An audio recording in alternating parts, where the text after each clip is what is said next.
Bienvenidos nuevamente, estamos empezando el segundo módulo, que es Introducción al Derecho Administrativo. Y para hablar de derecho administrativo, nosotros primero tenemos que decir que cuando hablamos del derecho administrativo estamos hablando de aquel derecho que aplica las administraciones públicas, es decir, estas entidades de la administración que tienen como propósito cumplir la función administrativa. Entonces, para poder aterrizar un poco al detalle en el tema de aplicación de derecho administrativo, la autoridad administrativa tiene que comunicarse con sus administrados. Necesita poder establecer un canal de comunicación, una vía de comunicación con sus administrados. ¿Cómo la administración pública logra comunicarse con sus administrados? A través de las formas jurídicas administrativas. Entonces, las formas jurídicas administrativas son los mecanismos que tienen esas entidades para poder establecer vinculación con los administrados. ¿Cuáles son las formas jurídicas administrativas que tenemos nosotros? El acto administrativo, el reglamento administrativo, el contrato administrativo, el hecho administrativo y el simple acto de la administración. Aún cuando nos vamos a enfocar en el acto administrativo, no quiero dejar de comentarles brevemente cada uno de los demás conceptos de formas jurídicas administrativas. Empecemos con el más fácil de todos, el contrato administrativo. El contrato es una declaración de dos partes. El Estado como un administrado que ingresan dentro de una relación para poder establecer ciertas prestaciones mutuamente convenidas, ¿no? Como cualquier otro contrato que uno puede tener entre particulares. En el caso del contrato administrativo va a ser el Estado una de las partes y el administrado o cualquier persona, sea natural, o sea una persona física o una persona jurídica como una empresa o una asociación, va a poder realizar una contratación con el Estado. Ahora hablemos del hecho administrativo. El hecho administrativo son aquellas manifestaciones o materializaciones en la realidad de actividades o actuaciones que tiene la administración pública. Para ponerles un ejemplo muy sencillo, cuando ustedes ven o vean a, por ejemplo, Serenazgo desalojando ambulantes, o vean a la municipalidad haciendo un desarrollo de un local, lo que ustedes están apreciando es un hecho, están apreciando en la realidad una materialización física del ejercicio de una potestad, de una autoridad administrativa. Este hecho se sustenta o debería sustentarse en el acto administrativo, que no es otra cosa que la declaración de voluntad de la administración pública que tiene como propósito, como objeto, el establecimiento de obligaciones, el reconocimiento de derechos o de intereses de los administrados y que vamos a estudiar con mayor detalle en breve. El reglamento, ya les he explicado previamente, que se trata de aquellas disposiciones, esta declaración que también tiene la autoridad administrativa, con el propósito de poder establecer normas de conducta que van a regir a la sociedad y que van a formar parte de nuestro ordenamiento jurídico. Y finalmente, el simple acto de la administración. El simple acto de la administración son aquellas actuaciones que tiene la autoridad administrativa que van a permitir poder desarrollar otro tipo de funciones. Por ejemplo, un simple acto de la administración son las opiniones jurídicas que tienen las autoridades administrativas respecto de una materia en particular. Otra forma de simple acto de la administración son las comunicaciones que realizan las autoridades administrativas en el ejercicio de sus funciones. Hasta aquí he explicado las formas jurídicas administrativas. Ahora vamos a entrar con mayor detalle a quién es nuestro protagonista de este módulo, el acto administrativo. ¿Qué es el acto administrativo? El acto administrativo, como ya les había explicado hace unos momentos, es una declaración unilateral de la administración pública. ¿Por qué es una declaración unilateral? Porque la autoridad administrativa decide libremente si va a emitir algún tipo de orden o disposición en un caso concreto en particular. Esta declaración de voluntad tiene que ser realizada en el ejercicio de una función administrativa. Esto quiere decir que tiene el poder para poder emitir esta declaración y va a producir efectos. Estos efectos Pueden ser obligaciones para los administrados, reconocimiento de derechos, o pueden ser también vinculados a intereses de los administrados. Vamos a ponerles algunos ejemplos en concreto. Cuando una autoridad administrativa emite una licencia, esa licencia es un acto administrativo. Es una declaración que ha tenido la autoridad administrativa y que va a tener un efecto directo con el administrado. Le está otorgando un derecho, le está otorgando la capacidad de poder ejercer una actividad económica a través de la licencia de funcionamiento, por ejemplo. Cuando la autoridad administrativa emite una resolución de sanción en el marco de un procedimiento administrativo sancionador, también está emitiendo un acto administrativo, porque es el ejercicio de la potestad fiscalizadora, de la potestad de control sancionadora, y esta autoridad administrativa va a generar una afectación directamente en los intereses del administrado. Le va a imponer una sanción que va eventualmente a conllevar que ese administrado tenga que utilizar recursos para pagar la multa. Cuando la autoridad administrativa dispone el cierre de un local comercial, también estamos ante un acto administrativo. ¿Por qué? Porque es el ejercicio de esa potestad de control que tiene la autoridad administrativa respecto de algún incumplimiento que haya podido tener un administrado, y eso motiva a que la autoridad vaya a afectar un interés específico de dicho administrado, que es el ejercicio de una actividad económica.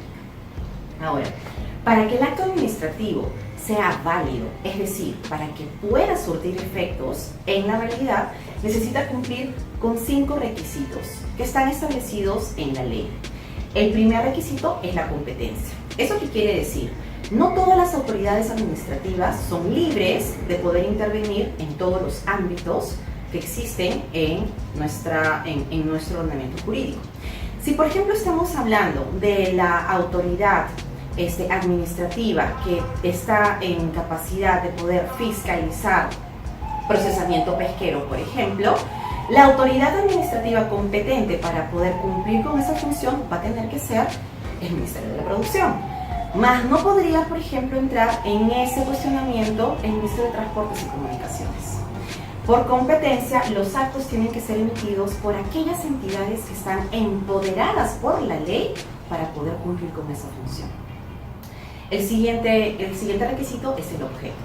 Todos los actos administrativos tienen que ser emitidos cumpliendo la legislación. No pueden estar reñidos con el ordenamiento jurídico. Entonces, el objeto es el cumplimiento específico y real de la legislación del ordenamiento jurídico. Ningún acto puede ser ilegal. Ningún objeto que esté vinculado al acto administrativo puede contravenir disposiciones normativas o legislación nacional. La motivación involucra la necesidad de la autoridad administrativa de tener que fundamentar las razones por las cuales está emitiendo la decisión que emite, ya sea para aceptar el pedido o para rechazar el pedido, o para fundamentar una sanción o fundamentar un cierre o una afectación a los intereses de los administrados. En cualquier caso, la autoridad administrativa está en la obligación de tener que explicar con claridad cuáles han sido las razones o los argumentos, tanto de hechos como de derechos, que sustentan sus decisiones.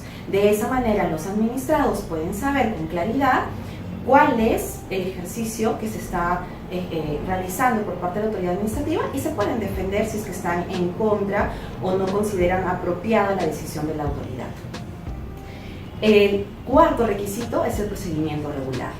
Para poder cumplir con la emisión del acto administrativo, la autoridad administrativa tiene que cumplir con un procedimiento que está marcado en la ley.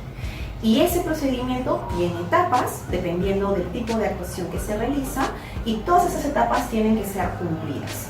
Por ejemplo, si estamos hablando de un procedimiento administrativo sancionador, eso quiere decir que antes de la emisión de la sanción, al menos, como requisito indispensable, es que el administrado haya tenido conocimiento de la imputación de cargos, de cuál era el fondo de la controversia, cuál era el fondo del procedimiento, y puede haberse defendido. No pueden haber, por ejemplo, sanciones que hayan sido emitidas sin conocimiento del administrado que va a ser afectado, porque se estaría incurriendo en una vulneración al procedimiento regular. Y finalmente, la finalidad pública.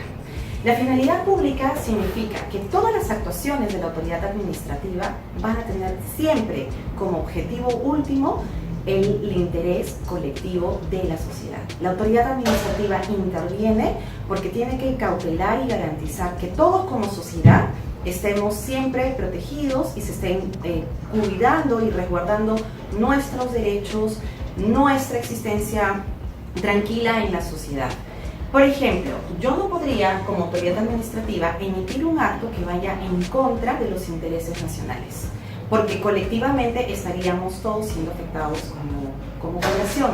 Entonces, siempre la autoridad administrativa va a tener como objetivo último la protección del interés público, lo que mejor le resulte a la sociedad en conjunto. Ahora vamos a referirnos a los principios del procedimiento administrativo.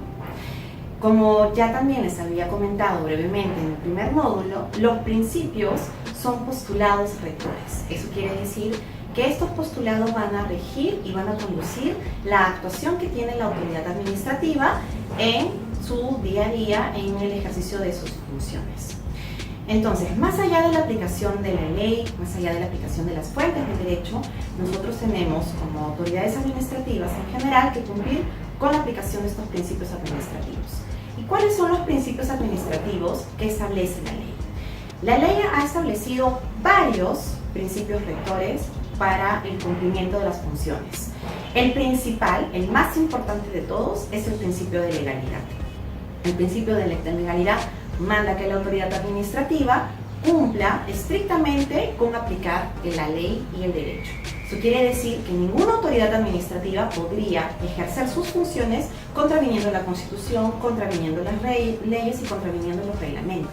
La actuación de la administración pública tiene que ser impecable en el cumplimiento de la norma, porque es la llamada a preservar el ordenamiento jurídico. El siguiente principio en materia de derecho administrativo es el debido procedimiento.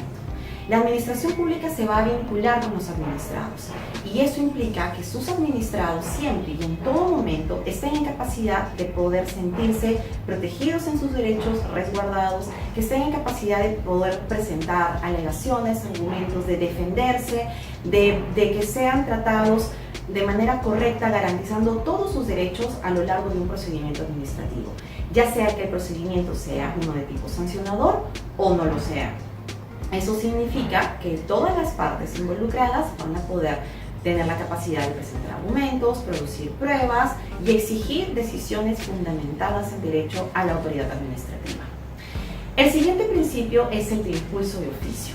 El principio de impulso de oficio establece que la autoridad administrativa tenga que, independientemente de las acciones particulares de las partes, conducirse cumpliendo el derecho. ¿Eso qué quiere decir? Que si una parte se olvida, por ejemplo, de presentarme algún tipo de información, yo, como autoridad administrativa, estoy obligada a verificar por todos los medios posibles la fuente que voy a emplear, porque tengo que impulsar el procedimiento, porque tengo que llegar a conocer la verdad de los hechos. Este principio está muy asociado al principio de verdad material, que es llegar a la verdad de las situaciones o las condiciones específicas de cada caso.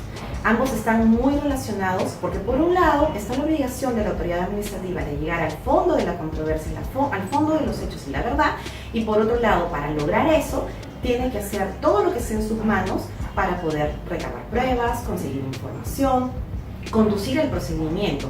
No está esperando de manera pasiva que las partes lo hagan, no está esperando que el administrado llegue con la documentación, con la información. La autoridad administrativa está en obligación de conducir los procedimientos y poder establecer decisiones fundadas en derecho. El siguiente principio es el de razonabilidad. Eso significa que las autoridades administrativas, en el ejercicio de sus funciones, siempre tienen que procurar la aplicación del derecho de manera razonable. Por ejemplo, si es que algún administrado ha cometido algún tipo de infracción, yo tendría que buscar la sanción que vaya acorde con la infracción. No podría sancionarlo de manera abusiva. Tengo que ser razonable en mis decisiones, no afectar más allá de lo que debe ser afectado un administrado. El otro principio que vamos a analizar es el de imparcialidad. Las autoridades administrativas deben, al momento de adoptar sus decisiones, conducirse con imparcialidad.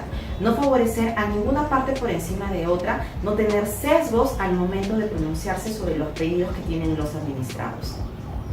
El siguiente principio es el informalismo. ¿Eso qué quiere decir? Quiere decir que las autoridades administrativas no tienen que requerirle demasiadas formalidades a los administrados. Ya no estamos en la necesidad de, por ejemplo, solicitar que nos alcancen copias notariales de ciertos documentos, que no se les exija a los administrados que presenten a cada rato la copia del DNI, porque finalmente esa información ya la tiene el propio Estado y no se le debe cargar innecesariamente al administrado con ese tipo de obligaciones o requerimientos. El otro principio es el principio de veracidad. Eso significa que las partes, los administrados, siempre van a ser considerados como personas que están diciendo la verdad, que se están conduciendo de manera apropiada y que están cumpliendo con la norma. Eso supone que la autoridad administrativa siempre va a pensar que los administrados están obrando de buena fe, que no están mintiendo y por lo tanto van a aceptar lo que estos administrados digan. Eso, sin embargo, no significa que no se va a corroborar la información. Significa que no se va a presumir a priori el comportamiento ilegal del administrado. El otro principio es el de la buena fe procedimental. Eso quiere decir que va la administración pública a procurar de que las partes puedan o deban conducirse con buena fe en los procedimientos, haciendo los mejores esfuerzos para que los procedimientos sean justos, efectivos, eficientes y no se esté trabando innecesariamente al Estado. El otro principio es el de celeridad. Celeridad implica rapidez. Las autoridades públicas tienen que ser rápidas para poder emitir decisiones que sean efectivas en la realidad. Las autoridades públicas están, por lo tanto, obligadas y tienen el mandato de apresurar los procedimientos administrativos, de no mantenerlos en dilaciones innecesarias y de lograr que la justicia administrativa realmente sea efectiva. El otro principio, es el de eficacia. ¿Eso qué quiere decir? La eficacia implica que todas las actuaciones de la autoridad administrativa sean, como su nombre lo indica, eficaces, o sea, que puedan ser realmente materializables en la práctica. Que cuando se emite una decisión, esa decisión pueda ser ejecutada, pueda ser cumplida. No va a valer una decisión o una actuación de la autoridad administrativa que no tenga ninguna finalidad y que no sirva para nada. Todas las actuaciones y todas las decisiones de la autoridad administrativa deben estar en capacidad de producir efectos, y esos efectos tienen que ser siempre efectos jurídicamente posibles, legalmente establecidos y concordantes con nuestro ordenamiento. El otro principio es el de participación.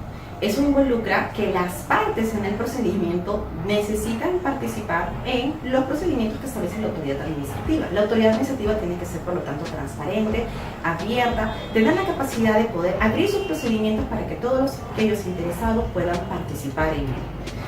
El otro principio es el de simplicidad. Eso significa que las actuaciones administrativas, los procedimientos administrativos, lejos de ser complicados, complejos, burocráticos, tienen que procurar ser todo lo contrario, rápidos, ágiles, simples, sencillos, que impliquen que cualquier administrado, aun cuando no cuente con la capacidad de poder, por ejemplo, ir con un abogado, esté en capacidad de defenderse, de participar, de poder conseguir de la administración aquello que necesita, aquella decisión que está buscando. El otro principio es el de uniformidad. Eso significa que la autoridad administrativa pues tiene que procurar que todas las decisiones que vaya a adoptar sean uniformes, sean correctas, sean completas, estén aunadas o acordes a todo el ordenamiento, a todo lo establecido en nuestras disposiciones administrativas, a los principios. O sea, tiene que haber una uniformidad en el ejercicio de la función administrativa. Un principio importantísimo es el de predictibilidad. Eso significa que las autoridades administrativas, los criterios que se establezcan en los casos tienen que ser predecibles. No puede haber un día una autoridad administrativa que diga una cosa y al día siguiente, para un caso similar, diga otra cosa completamente diferente. los administrados deben estar en capacidad que ante una situación similar siempre se les va a responder de la misma manera, porque eso también asegura que exista seguridad jurídica y que no haya arbitrariedades por parte de la administración pública. Otro principio vinculado al procedimiento administrativo es el de privilegio de controles posteriores. Ello supone que aun cuando se presume que toda la información que presentan los administrados y toda la actuación de los administrados se ha hecho de buena fe y no están haciendo actuaciones contrarias a la ley, ello no implica que la autoridad administrativa no pueda de manera posterior verificar la información presentada, porque tiene que ser un control posterior. Otro principio es el ejercicio del legítimo poder. Eso supone que la autoridad administrativa necesita y debe ejercer el poder que se le otorga de manera responsable. No puede tener abusos de poder, no puede ir en contra de lo que la ley le ha ordenado, no puede ir más allá de la capacidad que la ley le ha otorgado para poder ejercer sus funciones. O sea, finalmente el ejercicio legítimo de poder involucra también el cumplimiento del principio de legalidad, porque solamente se puede entender cumplido este principio en tanto la autoridad administrativa procede en el marco de las atribuciones que se le han dado por ley. Otro de los principios es el de responsabilidad. La autoridad administrativa es responsable de sus actos, es responsable de las actuaciones y de las omisiones que tiene y por lo tanto tiene que responder ante cualquier acto u omisión que vaya a generarle daño o lesión a los administrados. Y finalmente tenemos el principio de acceso permanente. Eso involucra que todas las partes, todas las personas deberían estar en capacidad de poder acceder libremente a las actuaciones, a los procedimientos, si es que son parte de los procedimientos que llevan a cabo las autoridades administrativas. Este principio busca la transparencia, busca el acceso a la información y que las actuaciones de la autoridad administrativa se den siempre a puertas abiertas, porque lo que se está buscando finalmente es la garantía del interés público y colectivo.